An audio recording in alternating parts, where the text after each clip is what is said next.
Welcome to the deep dive. We take stacks of insights and really distill them down to what truly matters. And if you happen to be a man over 60, well, this deep dive is specifically for you today. We're tackling a topic that's, well, it's absolutely crucial for your well-being, but often gets kind of swept under the rug. I'm talking about those common prostate issues. You probably know the ones. Maybe some swelling, pressure, frustrating difficulty when you try to urinate. And of course, those exhausting nighttime trips to the bathroom. So many men just accept these things, right? It's like this part of getting older. But our sources today, they suggest these aren't just normal signs of aging. Often they're significant warnings. We're drawing directly from some incredible insights today. They come from Dr. Mohit Khera. He's a board-certified urologist, a men's health specialist. And he's seen these exact issues firsthand for 3 decades now, helping thousands of men navigate these challenges. That's right. And what Dr. Carr has observed over those decades is really telling, I think. The discomfort, that loss of control that so many men experience doesn't usually come from one big thing. Instead, he points to what he calls 7 small, seemingly harmless habits. Things that are quietly embedded in our daily routines. These are these consistent patterns that over time, they just accumulate and can cause pretty significant damage. So our mission today is to unpack each of these habits. We want to understand their impact, their profound impact on your prostate, and maybe most importantly, explore some simple, natural ways you can address them. This is really about giving you back comfort, dignity, and maybe that good night's sleep you truly deserve. And often this can happen without medication or surgery. That's a really powerful way to put it. Quietly embedded habits. Okay, let's dive into the first one because it's something, almost everyone can relate to, and it seems so innocent. Holding your urine too long. We all do it, don't we? You're busy, maybe you're out, or you just don't want to find another public restroom. But Dr. Khera says this common thing puts tremendous silent pressure on your prostate. Can you walk us through the mechanics there? Why does holding it matter so much? Absolutely. It helps to think about the anatomy for a second. Your bladder, it sits directly above your prostate gland.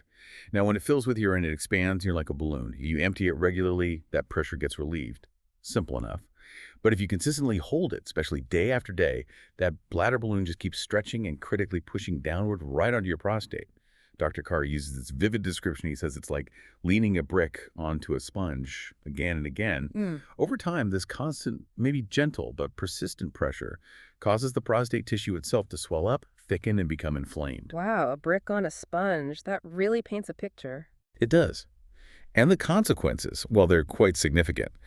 This repeated pressure can lead to something called bladder outlet obstruction. Basically, the pathway for urine starts to narrow. Okay. And that's when you start experiencing symptoms like a weak stream or that frustrating stop-start flow. Or maybe you find you have to strain just to get the urine out. A lot of men also find themselves feeling like they haven't quite finished, like they've just gone. But minutes later, they feel the urge again. Or, of course, waking up multiple times during the night, feeling completely drained the next day. That sounds incredibly disruptive to daily life. I remember reading one of Dr. Khera's patient stories about a retired firefighter. He sounded like a real tough guy, full of pride, used to boast he could hold it for hours, Doc. Apparently, he'd learned to ignore the urge during long shifts or road trips, just push through it.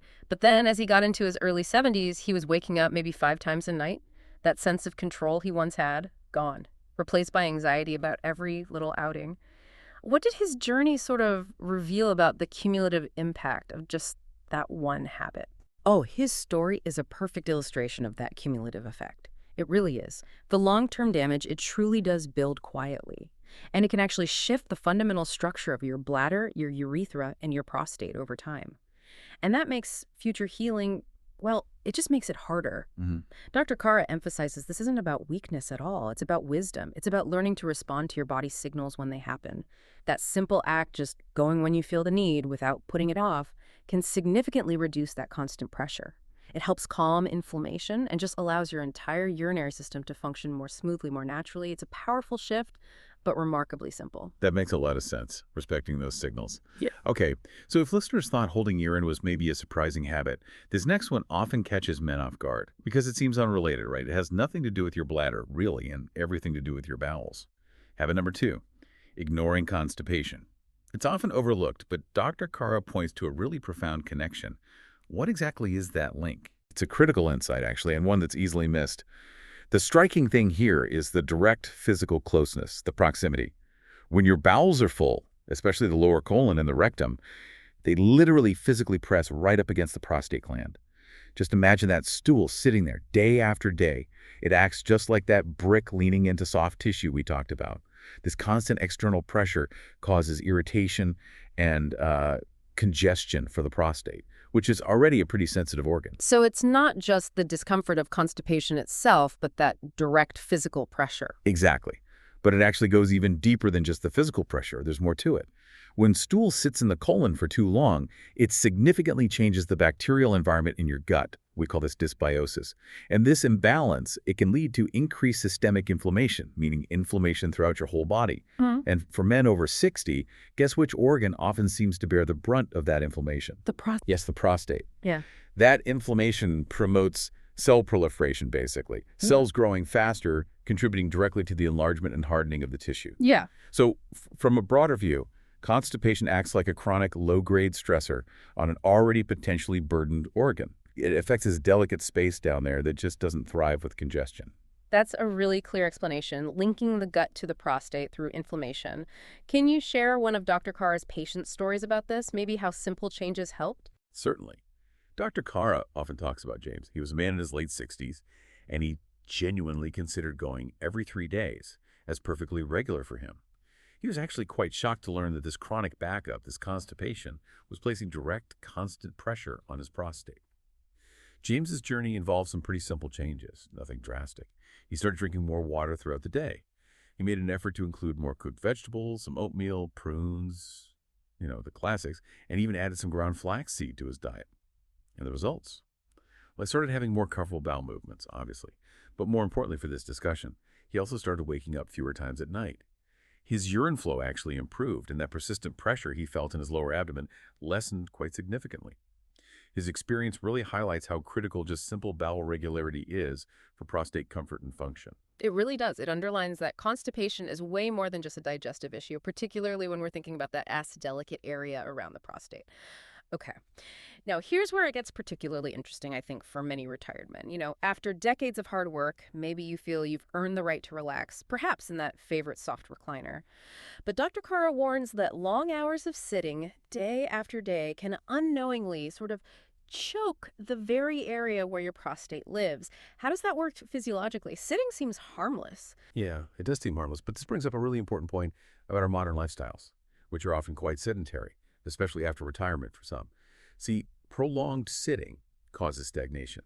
Things just don't move well in the entire pelvic floor, that crucial network of muscles and tissues supporting your lower organs. When you sit for extended periods, blood flow naturally slows down, oxygen delivery to the tissues drops. And maybe just as importantly, lymph fluid, which is essential for moving waste products, it begins to pool in that area. It doesn't circulate properly. And the prostate, unfortunately, suffers from this gentle but absolutely constant compression. Dr. Carr uses another powerful analogy here. Imagine pressing your hand down firmly onto a sponge and just leaving it there for hours on end. What happens? Over time, that sponge gets stiff. It loses its natural bounce, its elasticity, and it holds on to things it should be releasing. That's pretty much what happens to the prostate tissue when it's compressed for long periods regularly. That's another vivid analogy. A stiff sponge. So it's not just a temporary squeeze while you're sitting, but a long-term impact on the prostate's actual function. What's a practical example? Did Dr. Khera see patients make simple changes here? Oh, definitely. He often shares the story of Alan, a 72-year-old retired accountant. Alan described his days as peaceful. Lots of coffee, crosswords, TV watching, mostly sitting. But this peaceful routine eventually led to him feeling heavier down there, noticing a weakened stream, and waking up frequently at night. His solution was incredibly simple, actually. He called them movement snacks. Movement snacks. I like that. Yeah. Every 30 to 40 minutes or so, he'd just make a point to stand up, maybe do a quick stretch, walk a lap around the house. Nothing strenuous. Okay. And the results? The results were quite remarkable for Alan. His nighttime bathroom trips dropped significantly. That sense of urgency improved, and he reported feeling, in his words, lighter, more alive. It really demonstrates that the prostate isn't necessarily asking for, intense gym workouts. It's simply asking for circulation, for freedom, for breath, essentially. Just a little bit of consistent movement goes a surprisingly long way to keep that whole pelvic area vibrant and healthy. That's such an accessible solution. Movement snacks. Okay, number 4. Now, this next habit is often a tough one to talk about. It can feel quite personal because it's so deeply rooted in, well, traditions and comfort foods we've had for decades. We're talking about eating too much red meat and dairy. Many men grew up with steak and eggs, bacon for breakfast, maybe a real love for cheese. Why are these particular foods singled out by Dr. Carr as potentially problematic? Right, and it is a sensitive one because food is tied to culture and comfort. But it's important to understand the physiological impact. Red meat and full-fat dairy products are considered significant inflammatory drivers. That's the key word, inflammation. They contain things like saturated fats, sometimes hormones depending on the source, and other compounds that can irritate the gut lining. They can alter that delicate gut microbiome we talked about with constipation and ultimately trigger systemic inflammation throughout the body. Okay, inflammation again. Exactly. And for men over 60, this inflammation isn't just some general background noise. Dr. Carr's research and clinical experience suggests it actively promotes the proliferation, the growth of prostate cells. This contributes directly to the enlargement and the hardening of the prostate tissue itself. So over time, that chronic inflammation thickens the tissue, which can further narrow the urinary tract and causes swelling that just becomes harder and harder to reverse. Plus, these foods often displace healthier, more prostate-protective options that could be on your plate instead. Things like vegetables, fruits, healthy fats. That's a really powerful connection, not just general inflammation, but actually promoting cell growth in the prostate. It really makes you rethink those lifelong eating habits. What kind of changes did Dr. Carr see in patients who maybe adjusted their diet even slightly? Well, take Richard, for example. He was 68, described as strong and sharp, but he ate red meat almost every single day and really loved his cheese. Despite being otherwise active, he struggled quite a bit with incomplete bladder emptying and this constant feeling of pressure down there. His changes weren't about strict, total elimination. It was more about shifting the balance. He started swapping red meat for fatty fish like salmon maybe a few times a week. He cut back significantly on processed cheese. And he consciously added more nutrient-dense foods, things like avocado, olive oil, spinach, carrots, oats, just more whole foods. And what happened with Richard? Richard's transformation was quite remarkable, actually. He reported feeling a lighter belly, which was interesting. But more pointedly, he noticed a definite decrease in his bathroom trips, both day and night. And for the first time in years, he started sleeping right through the night again. Dr. Carr's perspective here is really crucial, I think. He often says, food can truly be your slowest poison or your quiet medicine. It's about sending the right messages to your body through your diet. And apparently, your prostate listens very closely. So balance and mindful choices, not necessarily complete elimination, seem to be key for both protection and recovery. Slowest poison or quiet medicine. That phrase really sticks with you, doesn't it? Okay, let me ask you, and maybe our listeners too. When was the last time you truly felt rested? Because for so many men, poor sleep, maybe irregular sleep times, they just get accepted. Oh, it's just another part of aging. But what if that restless night is quietly damaging your prostate? What's the direct link there? Just feeling tired the next day. This is such a critical question because the link is profound and often underestimated. Lack of consistent deep sleep directly prevents your body from properly regulating inflammation. That's a recurring theme, isn't it? Yes, inflammation keeps coming up. It does. When you don't sleep well, your main stress hormone, cortisol, tends to remain elevated. This keeps your body in a kind of low-grade alarm state.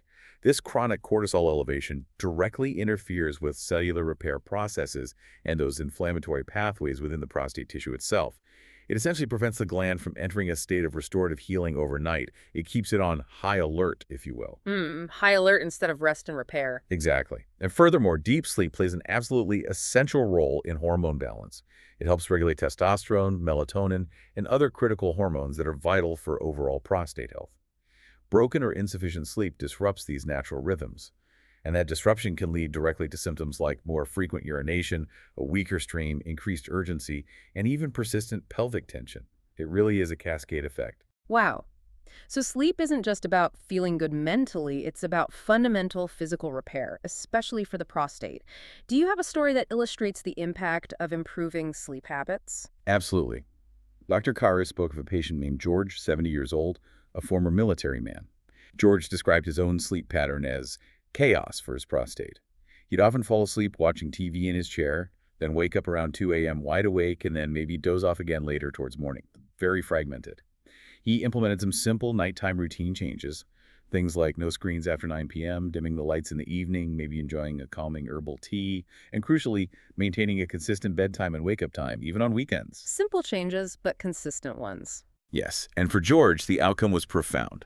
He went from waking up multiple times a night, maybe 3 or 4, down to only once, and eventually, often not at all. His energy levels and focus during the day improved dramatically, he said, and that constant sense of irritation around his prostate began to fade.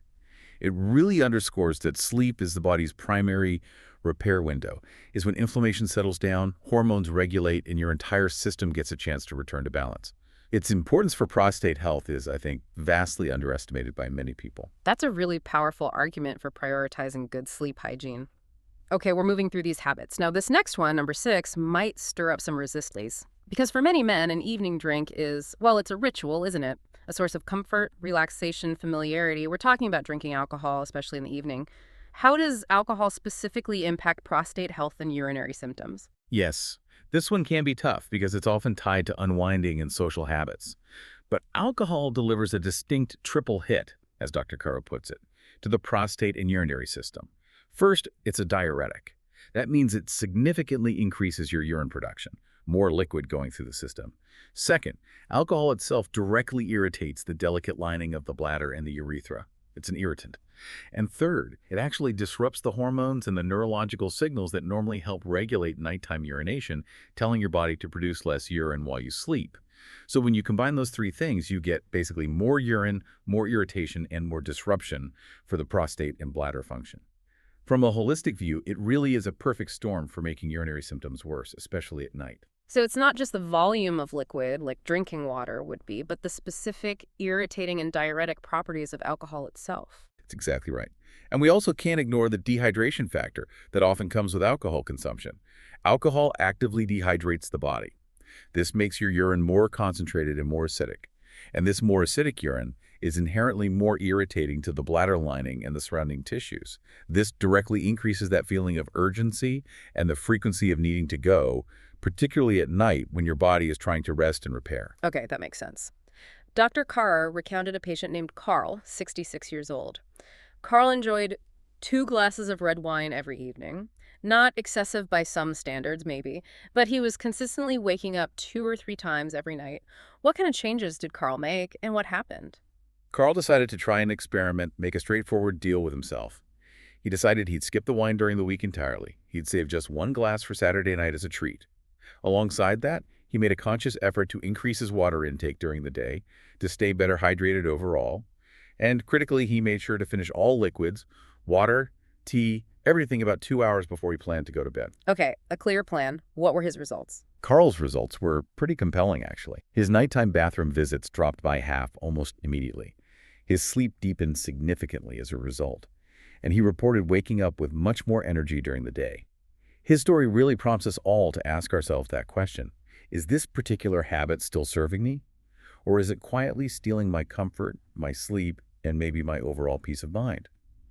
Reducing or even eliminating evening alcohol is often one of the fastest ways people find relief from urinary symptoms and give their prostate a much-needed break. That's a deeply personal question, but a really crucial one. Okay, we've covered physical habits, dietary habits, sleep patterns, alcohol.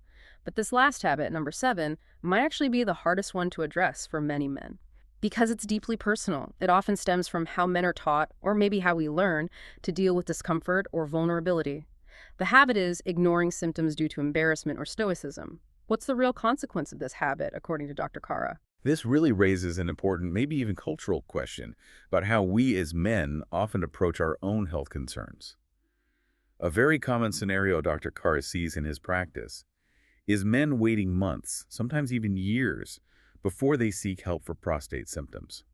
And the reasons when they finally come in are often quite similar. Things like, oh, I didn't want to make a big deal out of it, or I just figured it was part of getting older. Or sometimes most honestly, well, I was just embarrassed to talk about it. It's a cultural conditioning, the pressure to tough it out or to view any physical vulnerability as some kind of weakness. It becomes a really significant barrier to getting timely help and healing. It prevents that proactive care.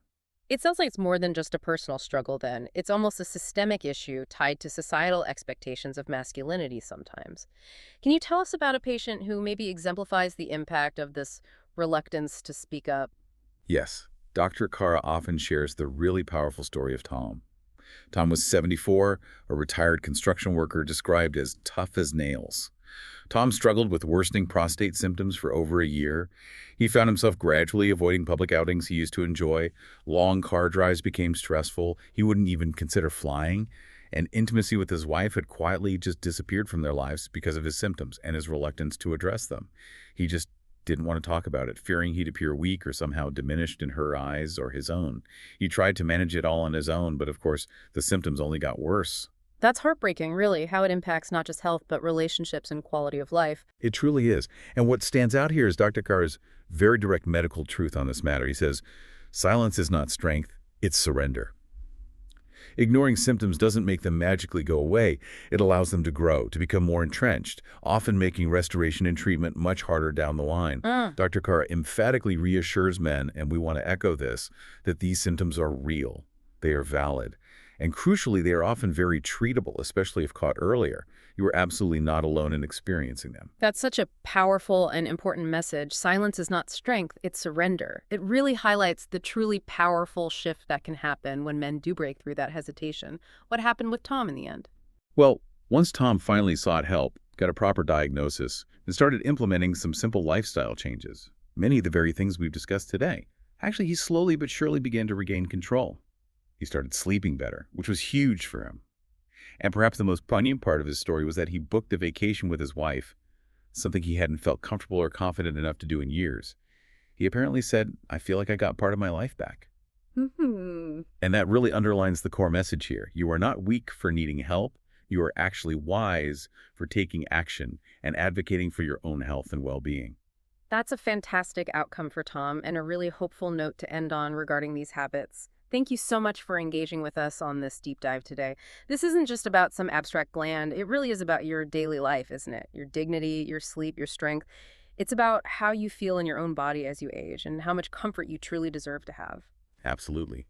We've explored these 7 habits that often seem so small, maybe insignificant on their own, but collectively carry a heavy cost for prostate health over time. Just to recap quickly, holding your urine too long, ignoring constipation, prolonged sitting without enough movement, eating excessive red meat and dairy, sacrificing your sleep quality, drinking alcohol late into the evening, and perhaps the most harmful of all in some ways, keeping quiet about symptoms out of embarrassment or fear. These habits together create this kind of silent pressure, this environment that can wear away at your comfort and your overall quality of life. But here's the ultimate message of hope that Dr. Carr emphasizes, and we want to leave you with. Nothing we talked about today is irreversible. These are not permanent failures. They are simply patterns, and patterns can be changed. They can be changed with a little awareness, a few gentle but consistent shifts in your daily routine, and really the willingness to truly listen to what your body is telling you. It is absolutely never too late to take these steps toward healing and regaining that sense of control and comfort. That's right. Your health isn't just something behind you in the past, it's firmly in your hands right now. And it's never too late to protect the prostate that's been quietly serving you all these years. Thank you so much for listening to the deep dive. If this conversation resonated with you, or if you know someone who might benefit from hearing it, please do like, share, and subscribe to our channel. We'll be back with more valuable insights designed to help you live a healthier, more informed life.